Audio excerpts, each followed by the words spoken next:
Tight करने में, उसे कसने में जुटे हैं। रणनीति ऐसी पुख्ता हो जिससे उनको फायदा हो।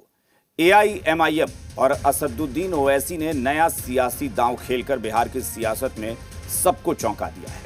दरअसल एआईएमआईएम ने खुद को महागठबंधन में शामिल किए जाने के लिए आरजेडी को प्रस्ताव दिया है और इसे लेकर आरजेडी ने ओवैसी को सलाह भी दी है। लेकिन इस बात को समझना बेहद जरूरी है कि आखिर ओवैसी अपनी पार्टी को महागठबंधन का हिस्सा क्यों बनाना चाहते हैं। आखिर ऐसी कौन सी मजबूरी है जिसने ओवैसी को लालू के दरवाजे तक जाने को मजबूर कर दिया।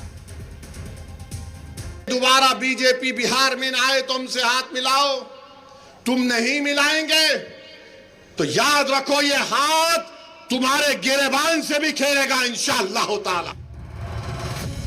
जब ऑफर से बात नहीं बनी तो ओवैसी साहब की पार्टी ने लालू यादव को खत लिख दिया और सेक्युलर वोटों की दुहाई देते हुए महागठबंधन में शामिल करने की जरूरत बताई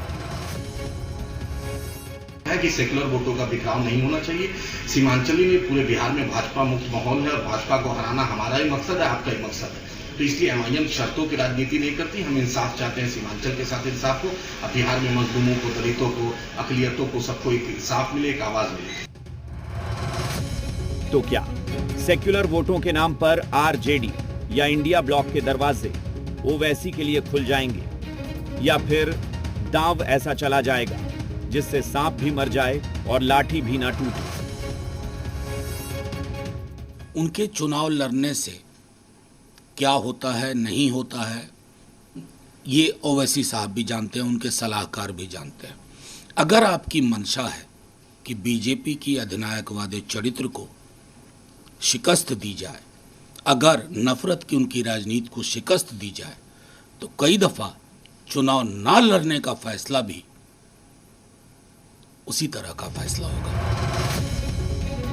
आरजेडी ने वही किया जो बिहार की राजनीति का तकाजा कहता है, लेकिन जेडीयू का नजरिया कुछ अलग है। जेडीयू की माने तो ओवैसी बिहार की राजनीति में इंडिया ब्लॉक के सामने सरेंडर कर चुके हैं। एक राजनीतिक पार्टी है, राजनीतिक रूप से आत्मसमर्पण करने को तैयार है। कहाँ तो दावा था कि मेरा 4 तोड़े हैं 40 लाएंगे, लेकिन आत्मसमर्पण करना, सरेंडर। लेकिन सरेंडर करने का भी राजनीति में कीमत होता है। एआईएमआईएम प्रमुख न घर के रहे न घाट के, बिहार की जनता उन्हें रिजेक्ट कर चुकी है। उनके विधायक भी उनका दामन छोड़ चुके हैं। मुसलमान वोटरों की सहानुभूति एनडीए के साथ है। माननीय मुख्यमंत्री नीतीश कुमार जी के नेतृत्व में एनडीए की सरकार के कार्यों का पूरा सपोर्ट अल्पसंख्यकों का मिल रहा है।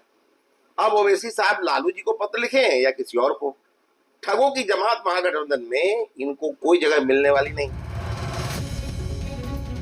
लेकिन असल सवाल यह है कि आखिरी ओवैसी के सामने क्या मजबूरी है जो बार बार इंडिया ब्लॉक में आने के लिए छटपटा रहे हैं। क्या बीजेपी की भी टीम का टैग हटाना चाहते हैं या फिर बिहार में पुराने प्रदर्शन को दोहराने की चुनौती है। लेकिन हालात ऐसे हैं कि इंडिया ब्लॉक उन्हें स्वीकार करने के लिए तैयार नहीं है। Bureau report,